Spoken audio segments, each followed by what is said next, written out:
Hello, everyone. Welcome back to the channel. Today, we're comparing Betterment versus Wealthfront versus Vanguard, three of the most popular investment platforms in 2025. Whether you're looking for a robo-advisor, retirement planning, or low-cost investing, this breakdown will help you decide. Let's dive in. Betterment. Betterment is a robo-advisor that offers automated investment management with a focus on long-term financial goals, like retirement and saving for big life events.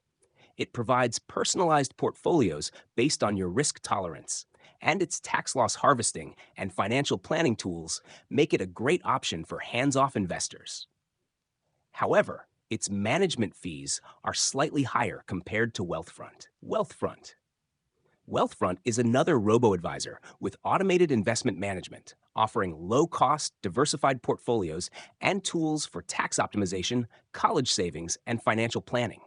It's perfect for beginner to intermediate investors who want hands-off investing with a focus on tax benefits and financial goals.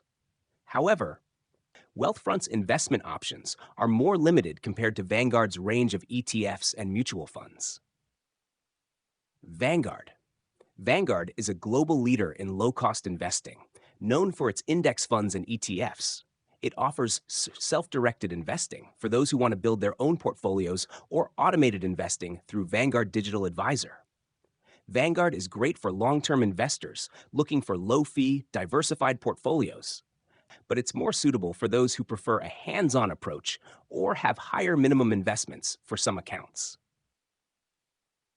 Which one should you choose? Betterment is best for investors looking for a simple, automated investment service with personalized financial planning and tax optimization. Wealthfront is ideal for investors who want a low-cost robo-advisor focused on financial goals and tax benefits.